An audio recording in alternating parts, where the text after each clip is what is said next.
പ്രവാസി വോട്ടവകാശം തദ്ദേശ തെരഞ്ഞെടുപ്പിലെങ്കിലും യാഥാർത്ഥ്യമാക്കണമെന്ന് മുസ്ലിം ലീഗ് ദേശീയ vice president K Zainul Abideen ആവശ്യമുന്നയിച്ച് കേന്ദ്ര സംസ്ഥാന തെരഞ്ഞെടുപ്പ് കമ്മീഷനുകൾക്കും ബന്ധപ്പെട്ട മന്ത്രാലയങ്ങൾക്കും കത്തയച്ചു.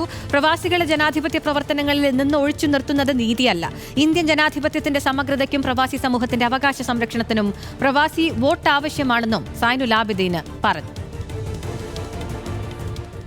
രാജ്യത്തിൻ്റെ സമ്പൽ വ്യവസ്ഥക്ക് വലിയ സംഭാവന നൽകുന്ന പ്രവാസികളുടെ കൂടി വോട്ടവകാശം യാഥാർത്ഥ്യമാകുന്നതിലൂടെ ഇന്ത്യൻ ജനാധിപത്യത്തിൻ്റെ സമഗ്രവും പ്രവാസി സമൂഹത്തിൻ്റെ അവകാശ സംരക്ഷണവുമാണ് യാഥാർത്ഥ്യമാകുന്നത്.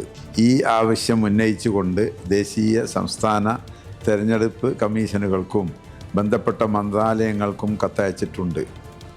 വരാനിരിക്കുന്ന തദ്ദേശ സ്വയംഭരണ സ്ഥാപനങ്ങളിലെ തെരഞ്ഞെടുപ്പുകളിലെങ്കിലും പ്രവാസികൾക്ക് വോട്ട് ചെയ്യാനുള്ള അവസരം ഒരുക്കണം എന്നാണ് ഈ കത്തിലൂടെ ആവശ്യപ്പെട്ടുകൊണ്ടിരിക്കുന്നത്.